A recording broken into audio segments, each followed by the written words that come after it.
Hey guys, thank you for joining us today. I can see 3 people are already in. Just give me a thumbs up if you can hear me. If you can see me, just click on the comment section.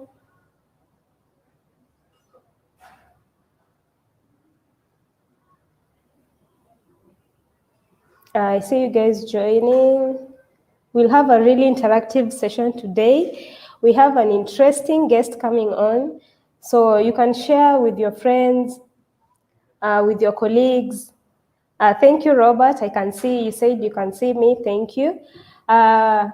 Thank you for joining. I see you guys already. You're already here. You're up and running. If you can join on Facebook, we are live also on YouTube. We are live on Twitter. So yeah, you can join that on that as well. So today, our guest speaker, who will be joining just shortly, we'll be talking about how to position yourself for the job market. Job seekers usually get a lot of trouble knowing how to relate with the employers on the site, how to contact recruiters. But something that most of them don't know is how to make themselves get headhunted in the recruitment sector.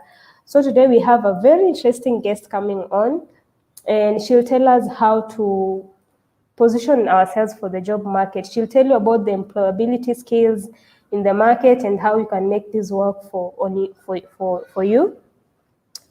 So I'll just introduce her and then she'll just join in a few. Her name is Sarah Shanice Kombo. So she'll just join in a bit. She's a HR professional with over 10 years of experience in her workspace. She does help organizations and employees to build mutual and respectable relationships that can assist them in their job search and that can lead to their productivity and that can help them be better work employees. If they're already employed, they can get retained as good workers. If they're not employed yet, they can position themselves for the job market. She's a very interesting person. So yeah, welcome to the conversation, Shanice. Thank you. Thank you so much, Daisy. And welcome everybody who has taken time to really tune in. Much appreciation. I just wanted for you to reflect. I'm talking to people who are searching for jobs. I'm talking to people who are already in the job market but could be stranded. So I just wanted us to reflect. Have you ever looked for a job month on month and all you get is silence? Or you go for the interview, you've prepared so well, but oh my God, you don't feel that confidence that you will get that job. That means there's really something that is missing. Or you're in the job market right now, you're employed, but you're stranded. You feel you're not really adding a lot of value to your current employer. And you feel if a redundancy came up, you would be the first one to go because you can feel you're not really adding a lot of value. I am Ugandan by birth. I came to Kenya in the name of love. I'm married to my husband, Steve Kombo, with 4 kids. I left my good job in Uganda and came to Kenya. It was very tough. I needed to get back into the job market. So I started looking for a job very fast. So what really happened, I sent out so many applications, but nobody was giving me an opportunity to actually work with them. Why? One, because of my nationality. I kept on getting a lot of excuses about my nationality. You know, we are putting first the Kenyans. So we can't look at you. We will look at the Kenyans. If we get a candidate, yes, we will employ them. If we don't, maybe we can come back to you. But also looking back then, the things that I know now, I think and I know that I didn't know what I know right now. I had not positioned myself very well. So I was raw in the market. I needed to really learn how do I add value to the Kenyan employer. And so I humbled myself. If they were not going to give me a job, I humbled myself and told myself, let me go back to the starting board. And so I looked for an intern job. Nobody refuses you to actually give you an opportunity if you look in the right places. That's true. So I got into the intern job, and I was given that opportunity after 1 month doing what the tips that I'm going to share with you. And all throughout this period, I became HR assistant, and I've grown and grown and grown. I'm now an HR consultant, and that's good. But why? It's because of the tips that I'm going to share with you. So my name is Shanice Kombo. I'm a HR generalist. I'm a HR consultant. I'm a mentor. I'm a coach. I'm a mother. I'm a farmer. Yeah, name it. Why do I tell my story? I see a lot of potential in all of us. I mean, we were made in a special way. Everybody has something special to offer. All of us have the potential. But what's missing? What's missing is really some guidance and somebody to work with you and show you some of the things that you can do to position yourself properly in the job market. So I'm here to share some tips and help you position yourself better in the job market. I'm so glad that you're here. I'm very sure that those of us who've already joined, you're going to get really, really good insights from this session. And it is going to be a very interactive session. So if you have questions, if you have anything that you'd like me or Shanice to answer, we are ready, and have fun in the session. Let's start. Okay. So I just wanted to tell you about the job market. The job market, long time ago, some time back, the recruitment of employees was based on education. You know, if you have the perfect education, they would really recruit you. They would give you a chance to work for an organization. If you had maybe like long years of experience, you know, or many years of experience, they would actually recruit you because you've stayed so much in that profession. They would recruit you. These days, things have really, really changed. We now look at the recruitment funnel and say you're not alone. You're not alone. It's really a competition. Des, if you can show the numbers.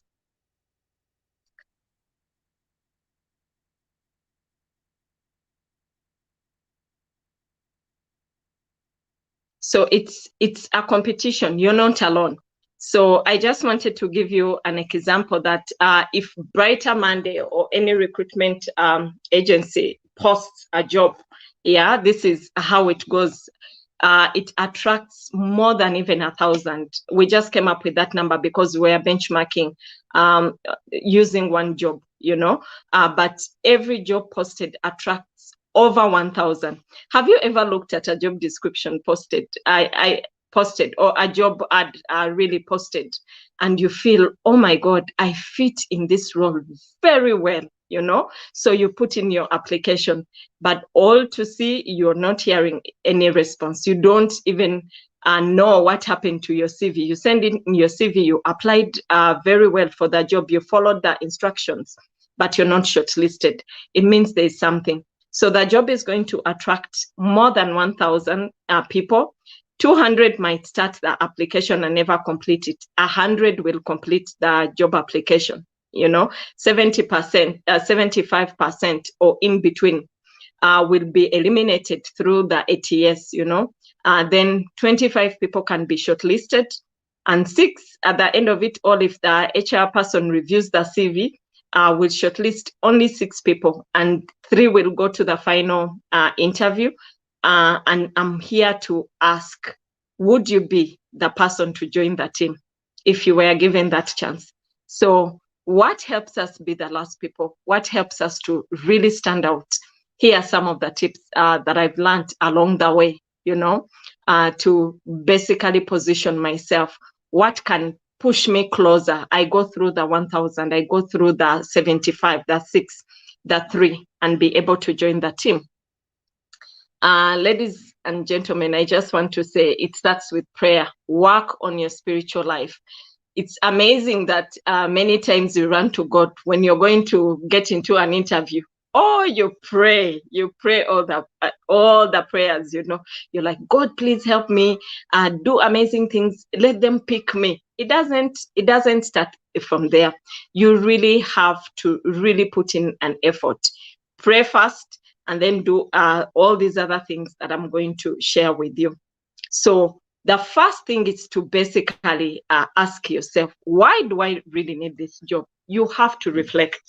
When you reflect and know why you need this job, you will basically know, where do I want to go? You know, is it a job to make me earn money? Is it a job to impact people? You know, you don't just get a job. I hear so many people, you ask them, why do you need this job? They cannot be able to articulate why they need a specific job. So be able to articulate why you need that job. And some of the things it will help you do, you will be able to set your goals and see yourself. In 1 year, where do I want to be? Maybe I want to start as an HR assistant, right? But then you structure yourself, you structure your career plan and say, in 2 years' time, I want to be a HR officer. In 5 years' time, I want to be a HR director. In 8 years, I want to do work in a global way. That helps you really look for the right jobs if you know why you look for the job.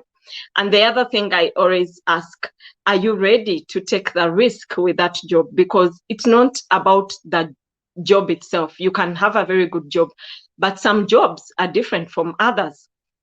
So there are people who work for long hours, despite of the law saying you work for 8 to 5, you know, those 8 hours, 9 hours. There are certain risks that come to that job. I'm coaching a lawyer, and she was telling me she gets certain threats, you know, from clients. So that's a risk in that job. For HR people, when we fire people, they always threaten us and write to us very bad messages. Emotionally, are you ready to take the risk in that job? So if you know your why, you're able to work on those risks. You're able to prepare for such risks and be able to point yourself in the right direction to get the right job. The other thing is to be honest. Be honest to yourself. I always ask people, what are you, a generalist or a specialist? Then people pause a bit. They're like, oh, I don't know, but I practice HR. Then yes, you're HR, but there are certain sections, you know, we are not all good at everything.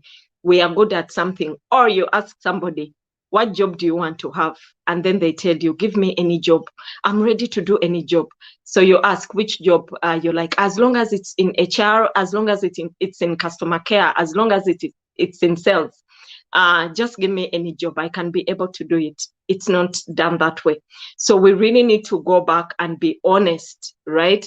And say, and figure out, are you a specialist? You know, like I'll give an example. In HR, we have people who focus only on recruitment. Those are specialists. We have people who focus on only learning and development. So right now you should be reflecting and saying, in sales, if I'm doing sales, do I want to do a generalist role or a specialist role? And as we go down, I'll tell you the people who can help you really point out those areas for you if you need any help. So being honest is also knowing what kind of industry do I want to work in, because most people just want to get jobs. Yes, you know, you're a specialist, you know, yes, you know, you're a generalist. But when you ask people what kind of industries would really interest you, some people don't know what industries they want to work for. And I keep reminding them, I'm like, there are certain industries. We have education, we have agriculture, we have so many other industries, hospitality, you know, we have so many industries. You have to choose, you have to focus what industry interests me so that you can take care of that risk. For me, I keep telling people I'm very passionate about people and I take on a lot from people. If you ask me to work in a hospital, I don't think that's a place I would enjoy working in, because I guess I would be tearing all the time. I can't take it. So that is one way to really position yourself in the job market. So we have families. Be honest, some jobs really take you to other countries, you cross the borders. Have you discussed this with your family, so that you can be honest when you go for an interview and they ask you, are you able to travel? You don't think about it at that point and say, you know what, oh, I didn't think about that, let me go back and ask. You're missing out. You will not stand out. So discuss all those things in terms of environment you want to work in, the location where you would want, and have goals and set goals. So what value? If you're not giving value, employers, like I said in the first point, employers are no longer looking at education. They are no longer looking at the years of experience. If you think you have 10 years of experience and you're not going to add value, you will not position yourself. You're not going to be employable. You really need to work on yourself. How do you give value? I normally tell guys that JD is your life. If you understand that JD, it gives you the purpose, the requirements, the tasks, the problems to solve. It's a hint. It's a hint. It gives you everything that you need to know on how you will add value to the employer. So what do you do if you really need to improve yourself and stand out? Do not look at the job description at your level. Look at the job description above your level and below your level and where you are at. Go and tick the things you're good at, things that you already know, things that you've already experienced. Then tick those ones that you're not good at, or a little bit of, but you need to do some improvement. And those ones that you don't know, and then start having goals. Plan yourself to upskill and upskill properly. If you do that, you will not go on LinkedIn, on all the other platforms that maybe Alson, and fall onto any training. There are people who collect a lot of certificates. They are always upgrading themselves, but they are not really upgrading the right way. So you need to upgrade properly in that area. When you see your gaps, you upgrade. And some of these things do not need you to go on platforms. Some of these things need you to volunteer so that you get the skill to join forums, Sometimes you can join a WhatsApp group for professionals so that you can read a book, you can watch YouTube and improve your skills. So the JD can help you really add a lot of value. Yeah, write down your accomplishments so that when you go to the interview, you really know what value you've added for your previous employers, right? And you can do that, do design thinking, map out your goal, your achievements.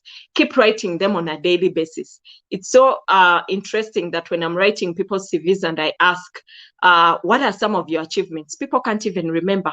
Have a notebook. Go to your computer, write down in an Excel sheet, today I achieved this, so that when you're updating your CV, you don't leave out anything. You sell yourself properly. And the best way to accomplish is to also, for managers here and employees here and everybody who's tuned in, some of your accomplishments are going to be the way you deal with people. Yeah, if treat people with dignity.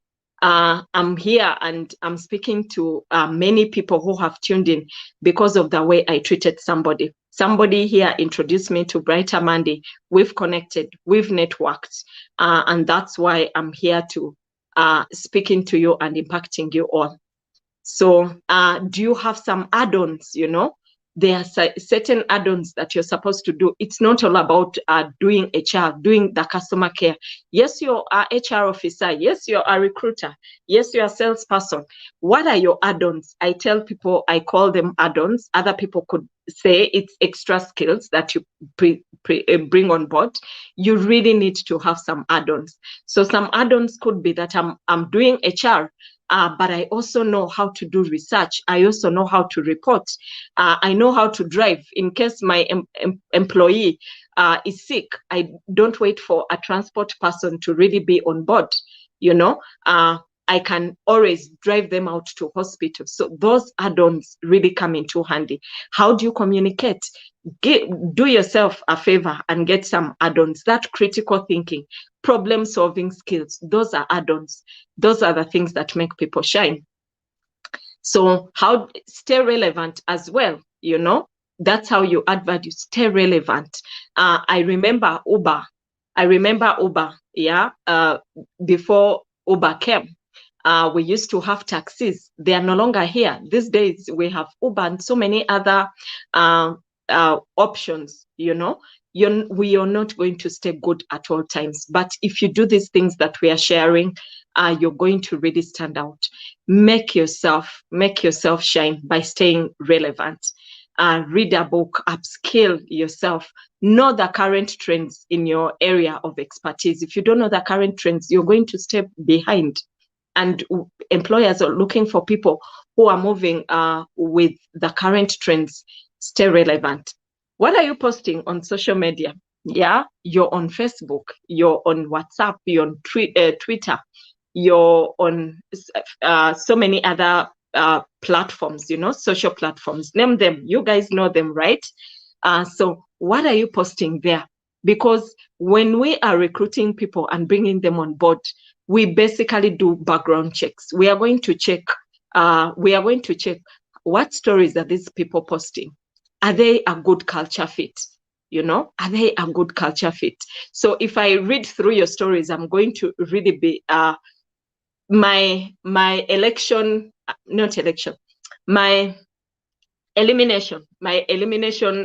cap is going to really get on. And I'm going to look at your social media and say, this person is really a good fit.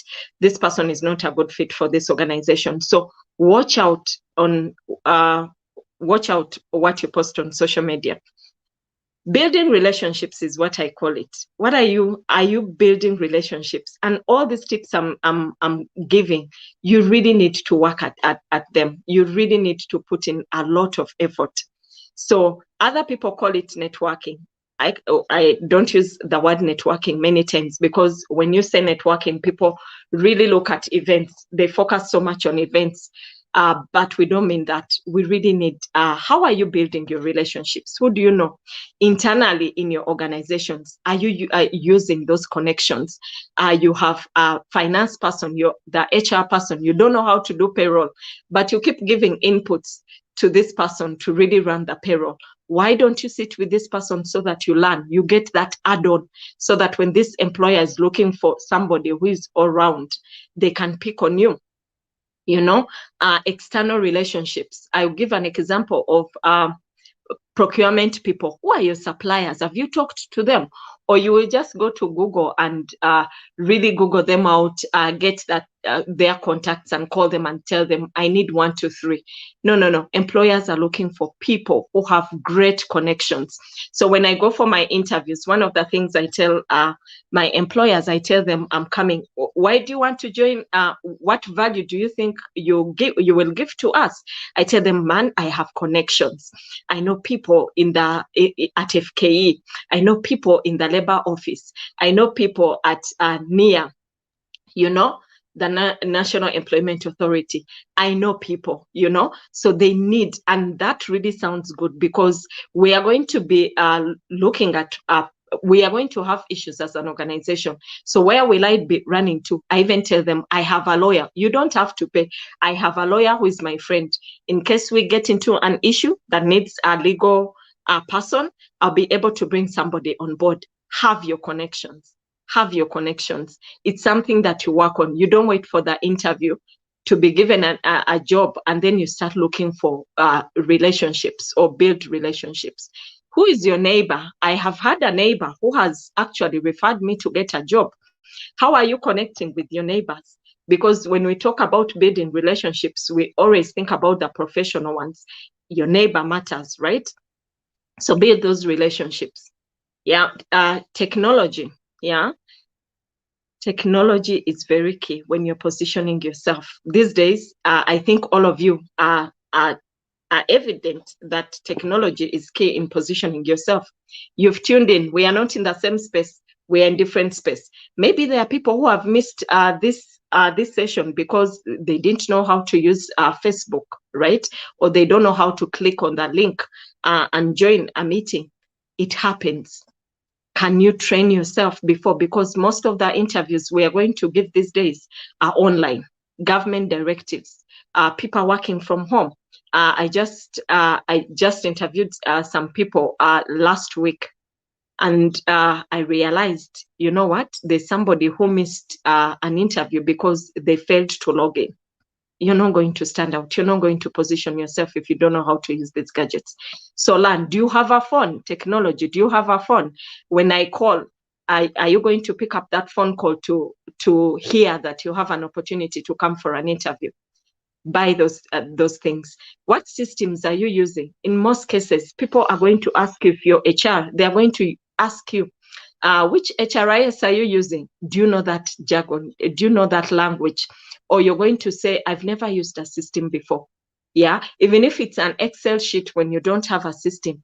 Yes, tell them I use an Excel sheet. I've created amazing dashboards using Excel sheets. You have to really know what technology you're using. It can be PowerPoint, it can be Excel, you know. It can be any system. Yeah, every area of expertise has certain systems that you use.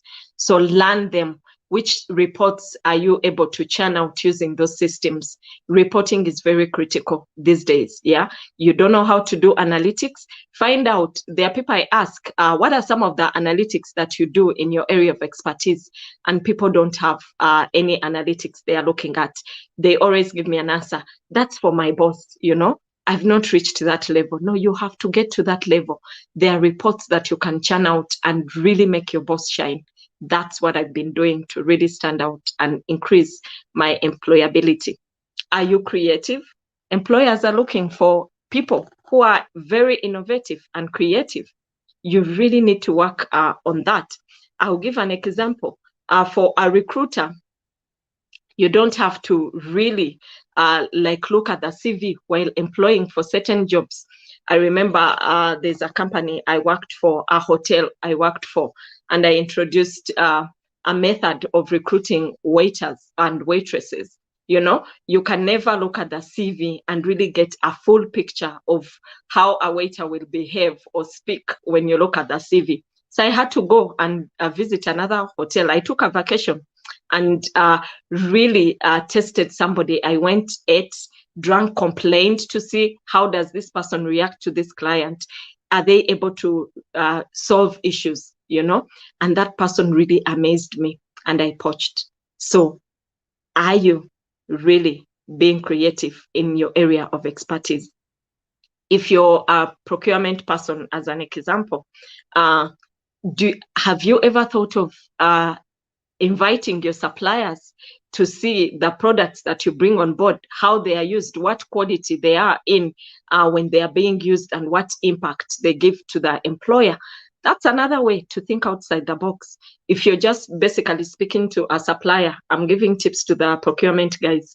You're talking to these suppliers and you're telling, and they're asking you, how is my product?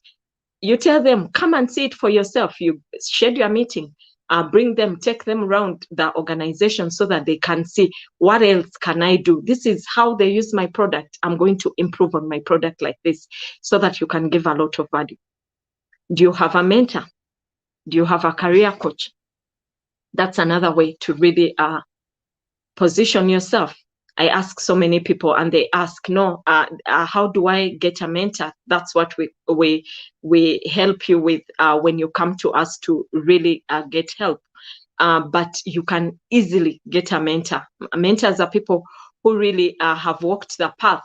I have one who has really built me. Remember my story? I wasn't the way I was. The person who helped me was my mentor. He made sure that he taught me all the HR experience. He exposed me to really be the woman I am today. He gives me opportunities to really improve myself. to work on myself. Current trends, he keeps sending me current trends so that I stay relevant in my area of expertise. Get a mentor so that he can walk with you that journey. Get a career coach so that you can be guided. These are guys who will really make you reach your specific goals in your specific area. They really help you to walk the change move or the change journey, and you keep growing day by day. Risk. Do you know the risk areas in your area of expertise?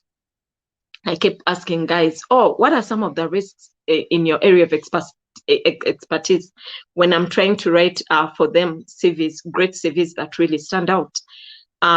People don't know. They are like, oh, I have a risk manager who takes care of that.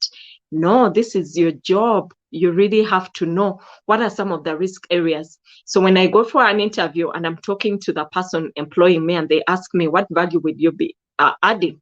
I tell them I keep a risk register. I always look out what are some of the things that might cost the business in my area. It can be compliance, you know, it can be a process that is not really done very well. Then I come up with those solutions. I put a team together and we think, we brainstorm and write those processes. You know, it could be a policy. You know, I come up with those policies. I come up with those processes. Know the risk areas and save your employers money. If they hear that you're going to save them money, yeah, for litigation, they will employ you very fast. But if they ask you, how would you add value? And you say, I have the right education, I have years of experience, I'm sure I'll be able to add value. They will not pick you. You will not stand out. So the last thing that I want to share is basically to work on our emotions. Yeah. How do you, I know there are many people, when you send, people have applied and applied and applied for jobs and all they get is rejections. So most people, when they come to be coached in an interview, or they want their CVs to be improved or be written professionally, I ask them, because we first tell stories, right? We tell stories. I ask, so how many jobs have you applied for? Hey, they hold their head. They're like, Shanice, I'm tired. I have applied and applied. Right now, I'm so tired. I don't think I'm good at this. No, you're good. You have a lot of potential. But you know what? You can't give up at this point. So when you get those rejections, everybody's going to be rejected. In fact, in most cases, when I'm going for an interview and I tell people I need to prepare, people smile and they're like, but you're HR. Why do you need to prepare? I'm like, even HR people are going to be rejected. If you don't prepare well, you will get that no. You know, we always get the no's. Are you going to be broken down when you get that no? Yes or no? So we really have to work on our emotions. When you apply and you don't get picked and you're not the last person, because remember the recruitment funnel, you're not alone. It's a competition. These days, people are even looking globally to bring on board such people. So if they say no, don't break down. But what are the lessons? What are the lessons? Do you go back and ask yourself, by the way, they asked these questions. Is it the way I presented myself that they didn't pick me? When they asked a question about culture, how did I respond? How did I behave? When I arrived at the venue, did I say hi to that security guard that I met? Did I treat the people I found in the corridors with dignity? Maybe that's the interview, you know. Have a great attitude. Work on yourself. The other thing, do not fear to make mistakes, you know. Mistakes are done by everybody, but what are the lessons? Yeah. Today, if somebody tells you, you know, you're not good at this thing, I see many employees really looking at their appraisals, and they are like, this boss doesn't like me, you know. But that boss is helping you. If they point out your areas, your gaps, the gaps in your area of expertise, take it positively. Yeah. Do not really look at this manager just because you're not seeing eye to eye and you're like, you know what? She's writing that. He's writing that because of our relationship. It might not be true. So look at those gaps. What are they saying? Is it the way I communicate? Go and upskill in communication. Is it the way I do my reports, or I'm not doing reports at all? So how do I go outside this space and start maybe working on my skills for reporting? Do I know certain analytics? If they say you're not giving us maybe good analytics, do you know the analytics in your area of expertise? So the rejection could come because of the things that I've shared. Maybe you don't know your compliance areas in your area of expertise. That's why they are going to say no, but don't be broken. We all have potential, right? We all have a lot of potential. These are the things that I could come up with, but there's a lot more that I can share. By now, if you did not believe that you have a lot of potential with the things that I've shared, with the tips that I've shared, you already see you have a lot of potential, but you've not just been intentional. I always say, yeah, we all have a lot of potential to get the jobs we dream of having and give value to our employers who avail the opportunities to us. But food for thought. Have you been working? Have you been at work? Have you really been at work? Are you positioning yourself for the job market? What are you doing? It's not the day that you land the interview, then you want, actually, there are people who called me the day before they go for their interviews. They are calling me to tell me, Shanice, you know what, you need to prepare me for this interview. Yeah, I need to be the last man standing. Or I tell them, you will have a lot. Maybe you're Superman, maybe you're Superwoman. Will you be able to take it all in? You will sound so rehearsed. You will really sound so rehearsed if we start training you the day before the interview. It takes a lot of work. Prepare, work on these things. Go today and get a notebook and say, today I want to reflect. Why do I need this job? Where do I want to see myself in this so many years? What value do I give to my employer? What technology do we use? What systems are we looking at? Do I know how to use Teams, Zoom? Because most of my meetings are going to be on Zoom or Google Meet or Teams or Skype. Do I know how to use it so that I shine? You could be having a very good presentation, but if you don't know how to use Zoom, they've invited you for a meeting, you're not going to shine. You have a proposal to give maybe to a customer, and you're supposed to impact them and maybe influence them to buy an item or your product. If you don't know how to use Zoom, if you don't know how to use Skype, Teams, you're not going to be visible. Other people will take you on. So start positioning yourself. Start working. It starts now, not later. If you didn't believe, yes, you can. Thank you very much. Daisy?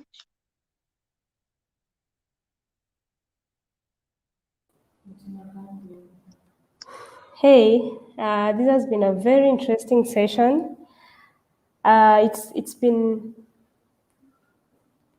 has been very interesting. I am sure most of us have gotten something out of the session. If you haven't, we are still here and we can still share any. Just a second. Let me just. I'm just trying to share something. Thank you so much for the session. Personally, I have learned something from the session. We are trying to tell job seekers that it is not, you have to position yourself for any job that you'd like to get while looking.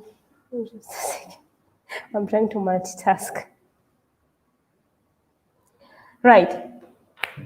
So thank you so much for this session, Shanice. So it's very important, like you have said, that every job seeker needs to understand what they're working on.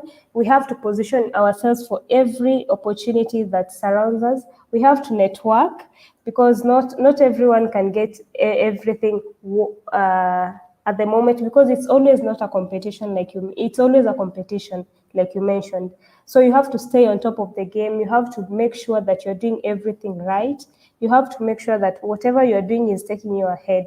Otherwise, you'll always struggle to do something. You'll always be struggling in the job market, because a lot of people don't usually understand that the job market is really, really full.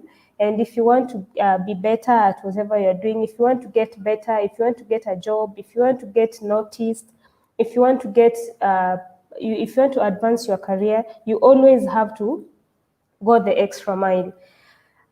So today, if we had any questions from the sessions, we'll be really happy to answer your questions. We'll be really happy to answer your questions. I'll be here, and Shanice will also be here to answer anything that you'd like to. I see you really have a really strong fan base. People have been commenting here, Shanice, go. You really have a strong fan base. That is very nice. So if anyone has a question, please, you can just ask now. You just post a comment, and we'll get back to it. So for instance, actually Kim said that, hello, I've tried searching for a job in Novin. What can be the problem in actuarial science? How would you advise Kim? I'm not understanding the last bit. I think his sector is actuarial science, but he's trying to see what might be the problem with how maybe he's been job hunting or something like that. What advice would you give to him? Yeah, I think, who asked? Actually, Kim. Let me just share it on the screen. Yeah, Kim, there are certain jobs that, when we are coaching guys, there are certain jobs that are really hard to get into, like they are not readily available they are not common, right? So these other jobs that we keep hearing about: sales, HR, customer care. There are those other technical jobs that are really like hard to find those jobs. So what you can do is to basically get in touch with recruiters to point you in the right direction. They normally get a lot of jobs from different organizations.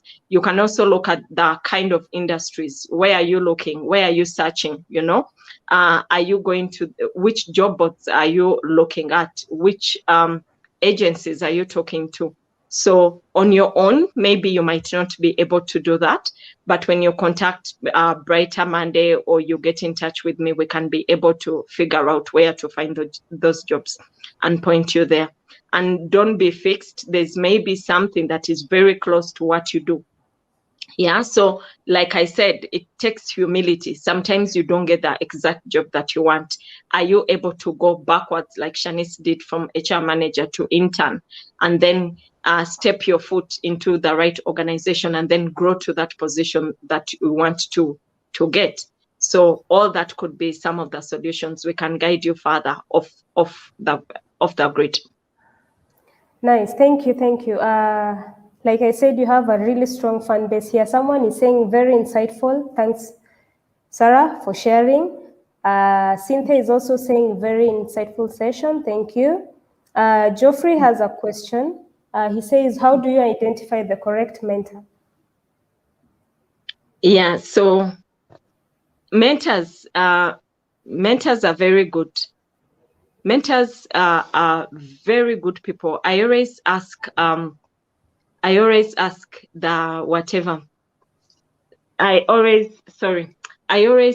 somebody, why do you need a mentor? If you don't know why you need this job, then you might not actually get the right mentor.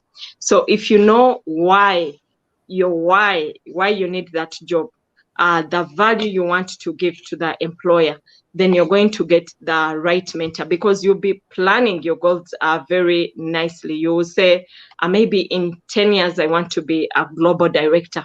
Who is the right person to take me to that level? So you're going to look at that level. You will not look for an intern to impact you if you're ready at a certain level. Maybe you're HR officer and that's your goal. You will not look for an intern to be your mentor. So if you know your why are you looking for this job, and you reflect and you set your goals where you need to be, then you're going to get another mentor. The other thing that I always advise guys, look for somebody who fits into your values. You have your values. Does this person really have similar values? because if you're not at the same page, you will not be seeing eye to eye. One of you will get offended. If this mentor maybe tells you, this is where we should search for a job, this kind of industry would be very good for you, and according to your values, you feel you shouldn't be in that industry, then it's going to cause conflict and chaos. So look at your values. Do you have values? Because if you don't have any values, you will not be able to identify a good mentor.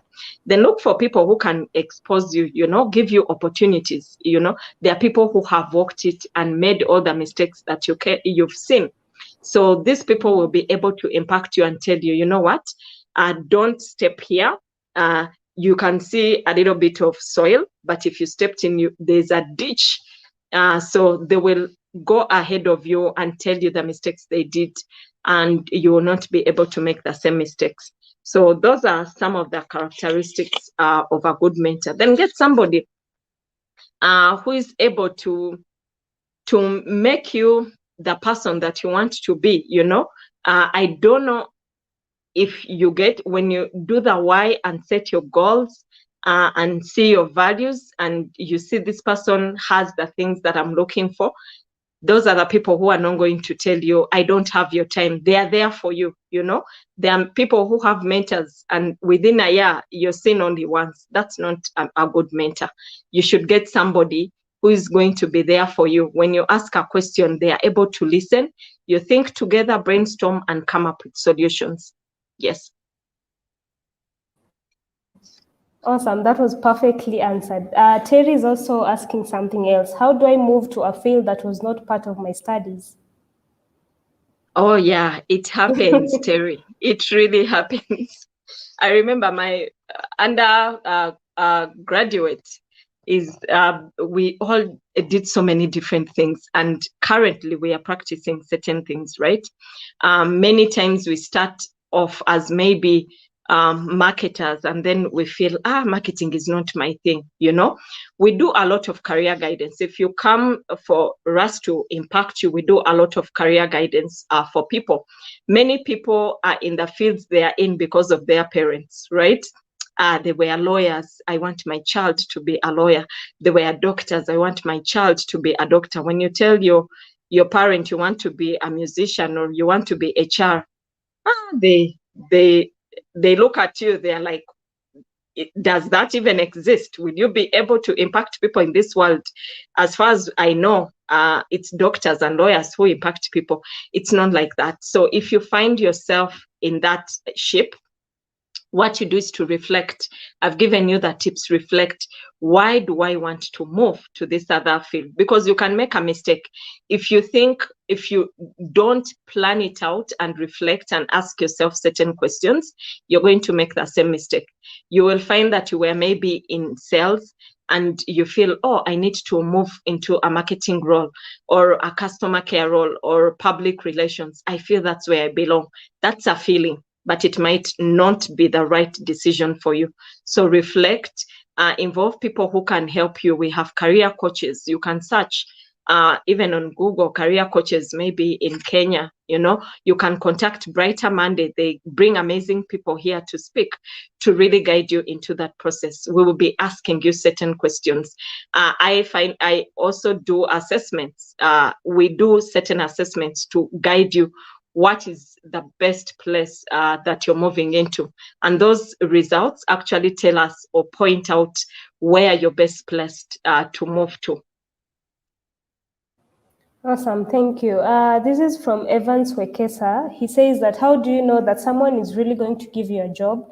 Because someone posts a vacancy, you send a CV, he or she replies that you qualify, then he says that send certain amount of money for you to get an appointment letter.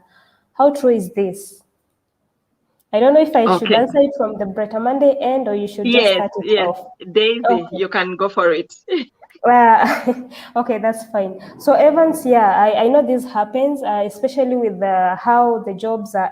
Nowadays, the jobs are so rare, and there's been a lot of conning situations all around. So one thing I might say that you really have to be cautious, because the job market is not easy for everyone. So when someone someone tells you to send some money to give you a job, that should be a red flag. As a job seeker, that should be a red flag, because you first of all, you're a job seeker. How do you have money how do you use money to get money?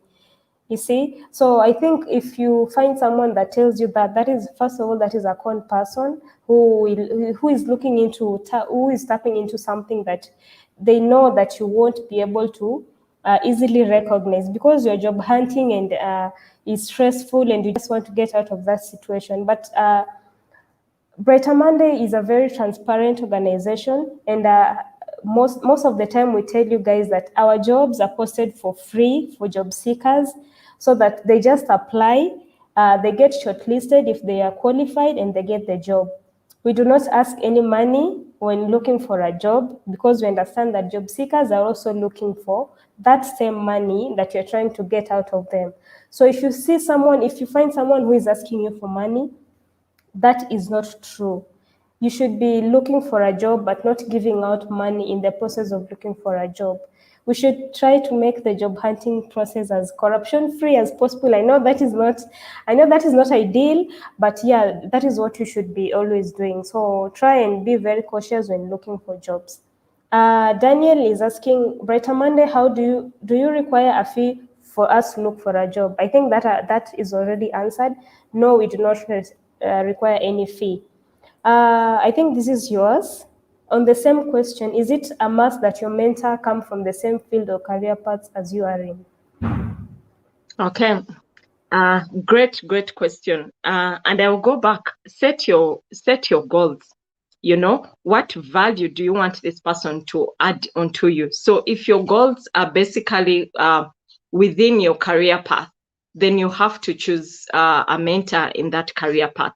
Say, for example, your HR, I always give examples based on my profession, so that I give the right examples and make you feel that yes, I know what I'm really talking about. So in my field, if my goal was to basically be able to maybe add a skill on myself, let me talk about analytics. You know, I have a goal. Maybe I've never done analytics before. My reports have been very wordy all the time. I don't like utilize the insights that come from my maybe reports. And I really want to learn that skill. How do I do these dashboards? What insights do I pick? How do they help the organization to turn around the situation that they are in? You know, that value add. So if I'm looking for that kind of person, I don't think a sales mentor can be able to mentor me in that field, right? So I'm going to look for a person within my career path, within my area of expertise, and that will be the person to impact me. Assuming that I need a mentor to work on my leadership skills, because we've talked about add-ons, right? You're not just an HR person. You basically want to be a great leader, not a manager. That title, HR manager, really like disturbs me. You really need to be a leader when you're influencing the organization, when you're talking to the employees and bringing that to the employers and the employees to build great relationships. You have to have skills of leadership, right? So that one, I can get somebody outside my area of expertise, somebody who is a great leader, who I've seen really shows those great skills of leadership, who has walked a path, who can expose me. Like right now, by the way, I'm getting a new mentor on leadership. That's why I'm giving that example. I've already written to the person and told them this is the way I'm impacting people, but I feel I need to go to another level of leadership. So I have my mentor, the one who started with me, who has made me the person I am today in terms of my area of expertise. But now I'm getting another add-on. So I'm getting outside my area of expertise. So that person is not a HR person. That person is in a leadership position. He's a CEO, and he looks at the business he looks at the business as a whole. So he will have a lot to really add onto me. So I hope I've answered your question. Yeah, I think you have. Steve Peru. I even forgot my BrighterMonday password after many applications with zero response, even rejection. Steve, I understand why this. Yes, I understand why you might have forgotten your password. Applying to many jobs and then not getting any feedback. Yes, I understand it can be really frustrating. But guess what? We've recently introduced a new system of making quality application on BrighterMonday. So this is what will happen. If you're applying for a job on BrighterMonday, your profile will have to be 100% complete. Something else, you'll only be able to apply to jobs that you qualify for. This means that if you do apply to a job that you do not qualify for, of course you will not be able to go to the next step. So we are hoping that with this improvement, we're going to really improve your job seeking process and to make sure that you're going to get, if you're getting feedback, you're getting feedback for jobs that you have applied for, and you're not being ghosted when you make applications. Because sometimes what happens is this: someone does an application of really many jobs on the site, and this person may not even be qualified for one of the jobs. So because they are job seeking, yes, it's understandable that you might be frustrated and looking just to get anything. But if you're not qualified, what is the point of applying? If it's not the role that you can actually handle, why would you apply? So I think with the new process of applications, we are aiming to get really, really quality applications on the site to make sure that the employers also get quality feedback on their end. You see, when the process is transparent all through, we are sure that you're going to have a better experience. And please go back and reset your password and come back to BrighterMonday. We still have jobs and for you. Daisy, if I can add for Steve, keep working on your CV, give it to professional people, but you can also do it in your on your laptop, There are tools that you can use to really put your CV. Maybe there's a site, JobScan. You put in your CV, it gives you what skills are you missing, what skills are really matching with the job that they've advertised. And then before you actually go to the actual application button to apply. So you can use those tools, make them your friends. If you've never written your CV before, they are resume builders. Just they ask questions and you put feeding in your information. Then they give you a write-up of a CV. That's the CV now you can look at and say, does this reflect me? And then you ask yourself certain questions and keep now adding the things that we've talked about. If it's systems, you keep adding what systems have I used before? What was the impact when I used those systems? So that's another way. That's an amazing addition. Austin is asking something. What's your opinion on portfolio careers? I feel like I'm interested in two different fields. Can the question be clarified so that I understand it better? Yeah, I don't know what he means, but portfolio careers. Maybe he's looking into two. He's not sure of where to go into, I think. Okay, so we answered that earlier on. It was, I think, the first question. If you're really not decided which field to go in, get a career coach who can be able to point you in the right direction. We also said you can keep reflecting, why do I need to go into this career? Is it to impact people? If your aim is to really impact people, then you go for that kind of job that will help you impact.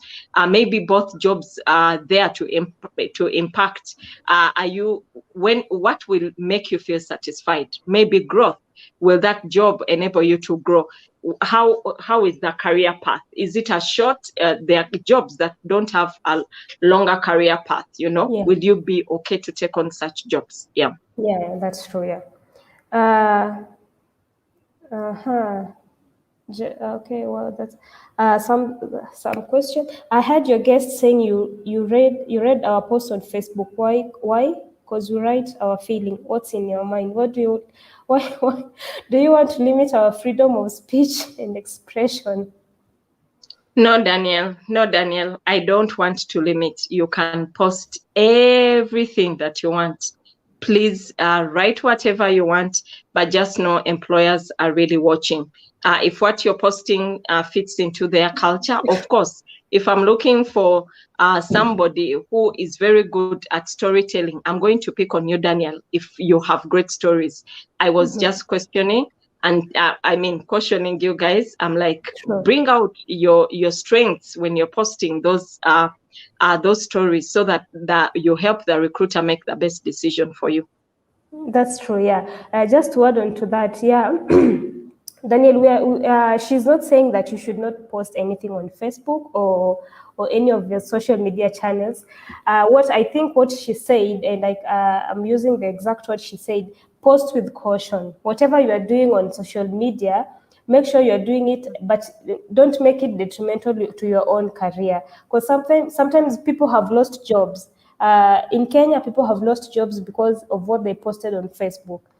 Nowadays, jobs are really, everything is digital, and if your digital life does not tally with your career life, you cannot have a really good relationship at work, even with your employers.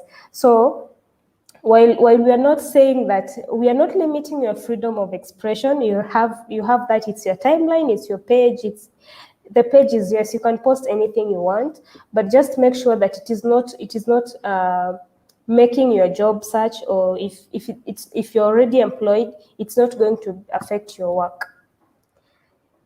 I think we have answered all questions. Guys, this was a very, very interactive session. I'm so glad you guys joined. If you have any more questions, please you'll just write in the comment section, and then we will. Oh, the last one, I think. What kind of questions? Ivy is asking, what kind of questions should someone ask an interviewer during an interview? All right. Our topic was a little bit different from that, Ivy. If you really need a lot of feedback and some coaching, that's what we do. We can always give you as many questions. But I always say it's not all about questions. If you follow the tips that I've given, you will be able to bring out the value without actually rehearsing the questions. I see so many people, when you're in an interview and you ask somebody, why do you need this job? They've all rehearsed. They've done a very good job of preparing before and rehearsing a lot of things. It's not about the question, but are you able to interpret the question to be able to bring out the value that you'll be adding to that employer? I think that's the most important thing. So don't mind about the question so much. Gain the value that you will be able to pass on to the employer, and the questions will come easy. If you're asked, how would you add value? Why do you think we would choose you? You will have all these amazing things to talk about. Yeah, right. While still on that, like you mentioned, you can coach these guys on how to prepare for an interview. Guys, we'll just share her contact right here on the chat. And then if you have any questions about how to prepare for an interview, she can coach you on how to prepare well for your interview, how you can interact with your interviewers and everything. So I'm just going to share that in the chat in case someone needs to speak to her. Also, BrighterMonday also has a career page. This is where we write all the insights on how to prepare for an interview, whether online or face to face in the offices. We write about how you can make your CV better, how you can position yourself to be headhunted if you're already working. We write about we write about everything in career. So if you are having any issues or if you need any guidance, please go on to brightermonday.co.ke/blog and read about all about it there. Evans, maybe this will take as the last question. Lastly, enlighten me on when they ask me to describe more about myself and where do you see yourself 4 years to come. I think this is something that you can also find on our site. And if you need more, I think Shanice will be able to get in touch with you. But just to give a quick, maybe just a quick tip on how to do this. Maybe sometimes when you go into an interview, an interviewer will ask tell me about yourself. I think that is the easiest way. Tell me about yourself. So if you're already working, you can mention something about your work. If you're not working, you can maybe mention about if you're doing anything towards getting to your career, and how you intend to improve, how you intend to work around things that work for you in your job sector. So you can mention your passion. You can mention why you applied for the job and why you think it's relevant for you. I mean, you can say so many things about yourself. I think it's always an open question. But if you need more information, please don't hesitate to check out our blog or reach out to Shanice. All right. Any other Yeah, questions? Evan. That's something that we do, like Daisy has said. We teach you how to tell your story. When they ask you, tell me about yourself, and not the rehearsed version of my education, my experience. We point you in the right direction on how to tell your story and tell the value that you'll be able to add to the employer who is availing this opportunity. So you can get in touch. Yeah. Thank you so much again, Shanice, for joining. I know we are 6 minutes past the time, but I'm so glad you guys joined. I'm so glad that this was a very interactive questions. You asked very nice questions. You gave really. I see Shanice has a very strong fan base here. Thank you. Which is very nice. Maybe Shanice, if you have any final remarks before we close it off. Yeah, my final regards is basically the job market. Everybody has a space there. It all depends on what you're doing right now. Don't wait for the interview to be asked these questions and you're overwhelmed and you're thinking about your answers, about your achievements, about the systems that you're using, about all the other things, about your networks. You remember, oh my God, I don't have any network. What can I say? You will sound a liar in that interview because people will tell you're not really telling the truth. So prepare before, think about your role, set goals, upskill where necessary. And this is what I tell people. If the job has failed to come, don't have a fixed mindset. You can start something of your own. So what else is what you have to ask yourself as you wait for that job? What is another thing that I can do to really bring food on my table? Or the reasons that you can put forward to do something else. Maybe you want to grow. You don't need to wait for a job to grow. There are other ways. So look for those ways. Don't have a fixed mindset and venture into something of your own. Awesome. That was a very nice way to wrap it all up. Guys, yeah, this is the end of our session, but we are still online. If you have any questions, we'll just post it into the comment section and someone will get back to you. If you have any comments, just leave them there. We'll really appreciate. And thank you guys so much for joining once again. I hope we can have such an interactive session as well next month because we plan on having this every other month. So if you have if you have a topic that you feel that might be better for you if it was done here on the live session, just recommend it to us and we'll try and share it as soon as we can. Thank you so much, guys. Bye.